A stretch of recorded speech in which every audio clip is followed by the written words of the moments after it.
ওই মুসা নবী কি ছোট না বড়? চারজন নবী বিখ্যাত। একজন হলো মূসা, ঈসা, তারপরে দাউদ, আরেকজন হলো নবী মুহাম্মদুর রাসূলুল্লাহ।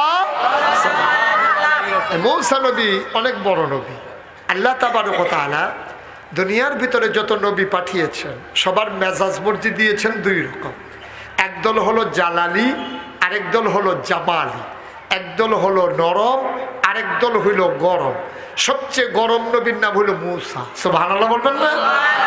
উনি খুব রাগী ছিলেন। কাসাসুল কোরআন, কাসাসুল আম্বিয়া, দুটা কিতাব আছে নির্ভরযোগ্য কিতাব। সেখানে এসেছে মূসা নবীর জীবনীতে এসেছে মূসা আলাইহিস সালাম যখন রাগ করতেন, ওনারা তো রাগ ছিল, তো ওনার গায়ের পশমগুলা এই তার কাটার মতো আলপিনের মতো দাঁড়াই যেত।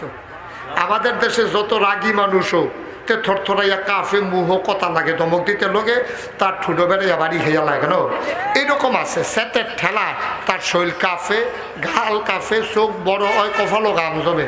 কিন্তু এইরকম সেতা মানুষ কি বাংলাদেশও দেখছে যে এবার সেতের লগে লগে এবার গায়ের পশমটি আলপিনের মতো দাঁড়াই যায়, এমন দেখছে? কথা কয় না। দেখলে কইবেন, নইলে না কইবেন, অসুবিধা কি? দেখছেন এরকম? এইরকম কোনো মানুষ নাই। কিন্তু মূসা নবী ছিল এইরকম। উনি যখন রাগ করতেন তার গায়ের পশমগুলা দাঁড়াই যেত। উনি সবসময় দুইটা পাঞ্জাবি গাও দিয়ে আটতেন। তো আমরা তারা দিয়ে রাগ হইলে এই গরম লাগলে পাঞ্জাবি গাও দেয় না, খুললে আরে একবারে এই খান বংশের তারাও দেখবেন যে এই গরমের ভিতরে রাস্তার জায়গায় ঠান্ডা লাগানোর লেগে, তাইলে গরম লাগলে তো পাঞ্জাবি খুলনের না কথা, এবার দুই পাঞ্জাবি গাও দেয়। কারণটা কি? কারণ হইল যে উনি যখন একটা পাঞ্জাবি গাও দেয়, রাগের ঠেলায় পশমগুলো যখন দাঁড়াই যায়, পাঞ্জাবির বাড়ি যায়, পাঞ্জাবির বাইরে দিয়ে আরেকটা গায়ে দেয় ঘুরনের লেগে। সুবহানাল্লাহ বলবেন না? মূসা নবীর এমন রাগ, ওনার কাছে আজরাইল আইছে। আজরাইল কই গেছিল, যাইতে সময় মনে করছে নবী যখন, এবার ওর লোক একটা দেখা দিয়া যায়।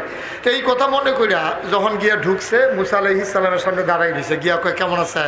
কয় আসি তো ভালোই, কিছু কইবা না? কয় কি কমু, আইলাম তো জিগাইলাম কেমন আছে? কয় যাইতে হইন না, যাইও। এখন মূসার কাছে দিয়া যখন যাইতে ঠাস করে দিছে এক থাপ্পড়, চোখ খুললা ফুটে গেছে জমিনে, টোহাই উঠটা লিছে দৌড়। আল্লাহর সামনে গিয়ে চোখ হাত দিয়ে এটা লইয়া খেয়ে রয়েছে। আল্লাহ কয় কি তারা এখন হাত দিয়ে রাখছত করে? কয় যে এটা আসিল এটা নাই। কয় হেয়া তো কিতা? কয় এখনো আসিল যে এটা সেইটা। কয় এই কাম তোরে কেডা করছে? কয় তোমার মুসাইদও করছে। কয় তুই কিতা করছ? কয় আল্লাহ হারাম। অকারে গিয়া খেয়ে রয়েছি, কিচ্ছু কইছি না, বলে ভালো রে বিল্লা আমার। কয় যাইতে হইন না, যে গেছি পরে ঘি চালাইছে।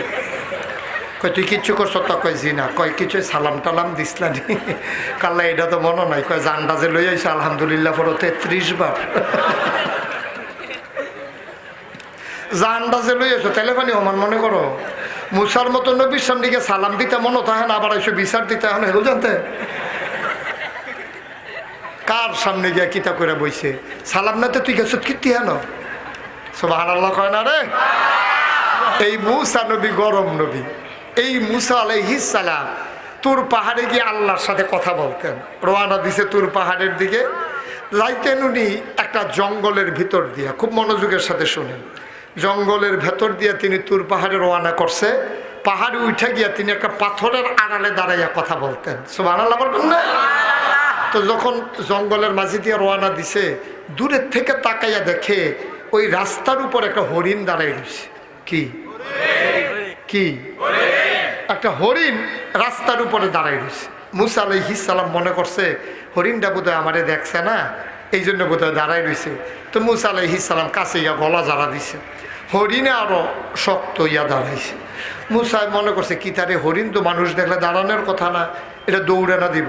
মূসা আলাইহিস সালাম কাছে কাছে গুজে জাড়া দিছে গলা, হরিণ আর যায় না। সামনে গেছে, পরে হরিণের জবান খুলে গেছে, ডাক দিয়া মূসার সালাম দিয়ে ফেলছে। সুবহানাল্লাহ বলবেন না? মূসা আলাইহিস সালাম কয় ঘটনা কি? কয় সকাল থেকে দাঁড়িয়ে রয়েছে, আপনি আইতে এত দেরি কিরে? কয় ঝামেলা আছে না, সাইডে আউন লাগে। কি ঘটনা কি? কয় মূসা, আমরা তো এই জঙ্গলের ভিতরে থাকি, আমরা নিকৃষ্ট প্রাণী, আল্লাহ আমাদেরকে অবলা প্রাণী বানাইছে। এই জঙ্গলের ভিতরে আজকে অনেক দিন হয় বৃষ্টি হয় না। জঙ্গলের ভিতরে একটা খাল ছিল শুকাই গেছে, পুকুর ছিল শুকাই গেছে।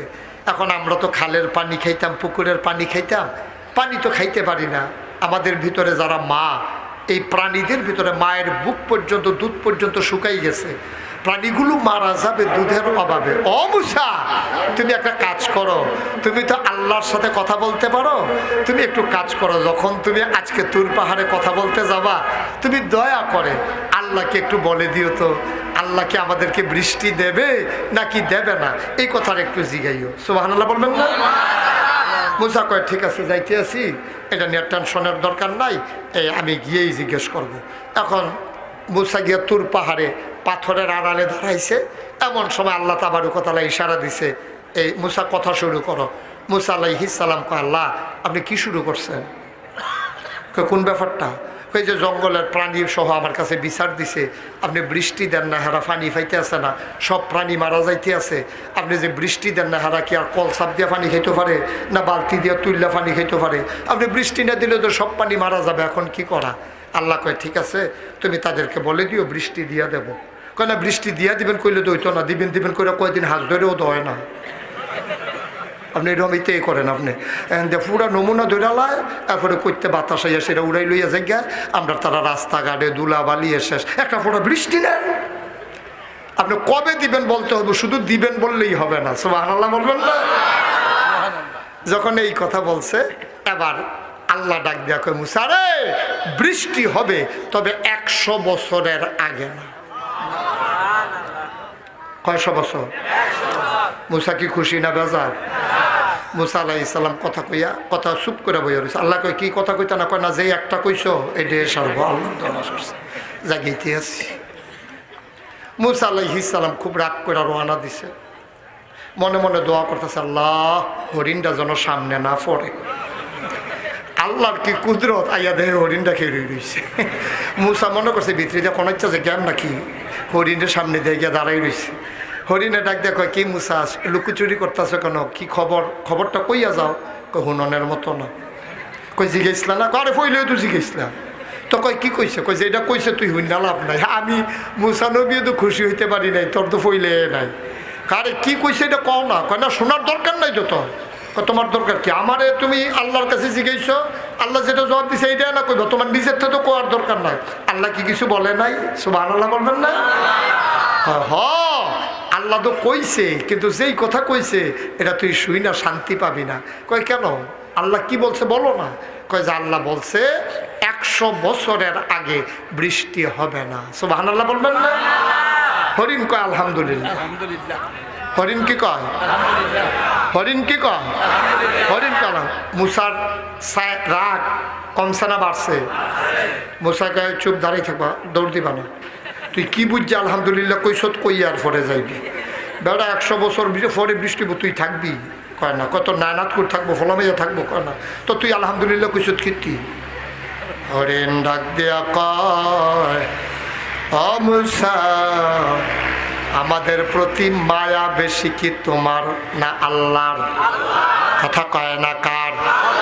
ও মুসা, আমাদের প্রতি মায়া হইল বেশি আল্লাহর। তুমি এত মায়া দেখাইতে যাইও না। তুমি হইলা মুসা আর আমার আল্লাহ আমার রব্বে কারীম। তাফসীরের ভেতরে এসেছে আল্লাহ মায়াটাকে 100 ভাগ করেছেন, 99 ভাগ মায়া সবটা আমার আল্লাহ তার নিজের জন্য রেখে দিয়েছে। 99 ভাগ মায়া আল্লাহর কাছে, আর 1 ভাগ মায়া আল্লাহ 18,000 মাখলুকাতকে দিয়েছেন রে মুসা। এই 1 ভাগ মায়া পাইয়া তুমি এমনি মায়া আমারে দেখাও। 1 ভাগ মায়া একজনের অন্তরে আর কটুক পড়ছে, সামান্য একটু ছোঁয়াইছে, এটা পাইয়েই তুমি মায়া দেখাও। 99 ভাগ মায়া আল্লাহ তার নিজের জন্য রেখে দিয়েছেন। সুতরাং আল্লাহ মায়া করে বলেছে 100 বছরের আগে বৃষ্টি হবে না। শুনতে যেমনই শোনাক, হিসাব মিলুক আর না মিলুক, আমি বিশ্বাস করি আল্লাহর এই জবাবের ভেতরে কোনো না কোনো একটা লাভ আছে। এই জন্য আমি পড়ছি আলহামদুলিল্লাহ। মুসা মনে মনে কয় হরিণ বুঝলো, আমি তো বুঝলাম না, আমি তো আলহামদুলিল্লাহ বলতে পারলাম না। হরিণ তো ঠিকই আলহামদুলিল্লাহ বলল। মুসার মনটা বড় খারাপ, মাথা নিচু উঁচু করে তার ঘরে ঢুকে গেলেন। মুসা ঘরে যাবেন, উঠানে যাওয়ার পরে দেখেন উত্তর পশ্চিম কর্নার অন্ধকার হয়ে গেছে। মৃদুমন্দ বাতাস শুরু হয়ে গেল, টিপ টিপ বৃষ্টির ফোঁটা শুরু হয়ে গেল। উঠান থেকে কোনো মতে দৌড়ে ঘরে ঢুকলেন। বৃষ্টির রিমঝিম বরিশন ধারা, একেবারে শুষ্ক জমিন, তপ্ত জমিন সুপ্ত হয়ে গেল। ধুলাময় পৃথিবী কত স্নিগ্ধ হয়ে গেল। গাছেরা মনে মনে হয় আনন্দে নাচতে শুরু করেছে। মূসা ডাক দেয়া কয়, আল্লাহ ও আল্লাহ, আমার এই শরমটা দিয়া কি লাভ হইল? তুমি কইলে 100 বছরের আগে বৃষ্টি হবে না, ঘর ঢুকতাম বললাম না, শুরু করাই লাইছো। এটা কইলে দইতো দিলা কি আল্লাহ, কইলেই বা কি আল্লাহ বুঝলাম না। আল্লাহ ডাক দেয়া কয়, মুসা রে, মুসা, 100 বছর পরেই বৃষ্টি হওয়ার কথা ছিল, কিন্তু এইটা শোনার পরে হরিণ যখন বলছে আলহামদুলিল্লাহ আলহামদুলিল্লাহ শোনার কারণে আমি আল্লাহর প্রেমের দরিয়ায় ঢেউ শুরু হয়ে গেছে।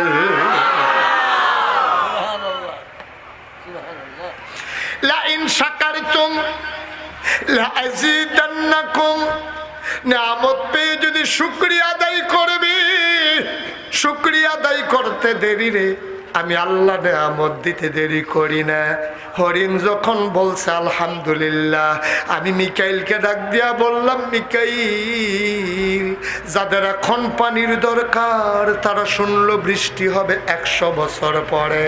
শোনার পরে আমি আল্লাহর ফায়সালা মানতে গিয়া কয় আলহামদুলিল্লাহ।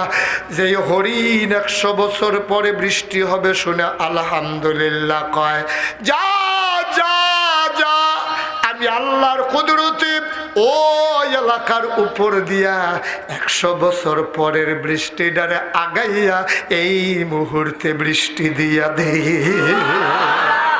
আল্লাহ পারে নাকি পারে না? আল্লাহর এই ক্ষমতা আছে নাকি নাই? আল্লাহ কয়, বান্দারে শব্দ আমি দিলাম, তোরে আমি মানুষ বানাইলাম, নিয়ামত দিয়ে তোরে ভরপুর করে দিলাম, মাথার উপরে আকাশ দিলাম খুঁটি ছাড়া, জমিন দিলাম তোরে সমতল করে। ও বান্দা, তোর জন্য আমি কি না দিলাম। পৃথিবী যেন হঠাৎ করে নড়ে চড়ে না ওঠে, কেঁপে কেঁপে যেন ধ্বংস হয়ে না যায়। জায়গায় জায়গায় আমি পেরেক মেরে দিলাম। তুমি যদি বলো পেরেক কই, আমি বলবো মাটির নিচে। তুমি যদি বলো পেরেকের মাথা কই, আমি বলবো খাগড়াছড়ি, বান্দরবন, রাঙ্গামাটি, ময়নামতি ক্যান্টনমেন্ট। তুমি ঘুরে ঘুরে দেখো ওই যে বর্ডার বেল্টে পাহাড়ের সারি, আল্লাহর কোরআন কয় এইগুলা পাহাড় না, এইগুলাই হইল পেরেকের মাথা।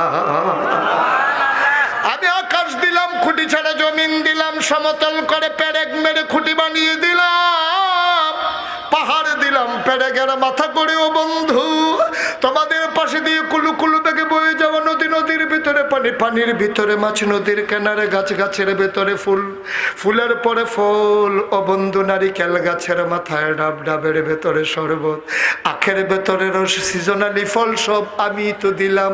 কও সুবহানাল্লাহ। শব্দ আমি দিলাম রে বাল্লা, শব্দ আমি দিলাম, শব্দ আমি দিলাম রে বাল্লা। তোরে আমি এত কিছু দিলাম, এত সোনার মানুষ বানাইলাম, তোরে আমি আকল দিলাম, জোড়ায় জোড়ায় বানাইয়া স্বামী স্ত্রী বানিয়ে দিলাম। সেই জায়গা থেকে তোরে আমি সন্তান দিলাম, মধুর মিলনের ব্যবস্থা করে দিলাম। বাবার পিঠ থেকে, মায়ের বুক থেকে 2 ফোঁটা সাদা পাক পানি সবেগে নির্গত হয়ে মায়ের ইন্টেন্সিভ কেয়ার, মায়ের সুরক্ষিত দুর্গ রেহেমের ভিতর এক করে দিলাম। মেডিকেল সায়েন্স বলে, অবন্ধু চিকিৎসা বিজ্ঞান বলে, 2 ফোঁটা নাপাক পানির ভিতরে থাকে শুক্রাণু আর ডিম্বাণু। পুরুষের নাপাক পানির ভিতরে শুক্রাণু, মহিলার নাপাক পানির ভিতরে ডিম্বাণু। অবান্না তোরে আমি কি দিলাম? ওই 2 ফোঁটা নাপাক পানি একসাথে করে মায়ের ইন্টেন্সিভ কেয়ার, মায়ের রেহামের ভিতরে একসাথে করে দিলাম, জীবনের পয়দা করে দিলাম। ফোঁটা পানি রক্ত বানিয়ে দিলাম, রক্তের ফোঁটা গোশতের টুকরা বানিয়ে দিলাম, প্রলম্বিত করে দিলাম। হাত পা নাক কান চোখ মুখ দিলাম, গোশতগুলো চামড়া দিয়ে প্যাকেট করে দিলাম, হাড্ডির একটা স্ট্রাকচার বানিয়ে দিলাম। ওই কঙ্কালকে আমি গোশত দিয়ে ঢেকে চামড়া দিয়ে প্যাকেট করে ওই আঙ্গুল যেন তুমি নাড়াতে না পারো, চোখের পলক যেন তুমি ফেলতে পারো। এই জন্য তোমার মাথা থেকে পায়ের তালু পর্যন্ত রগরেশা ফিট করে দিলাম।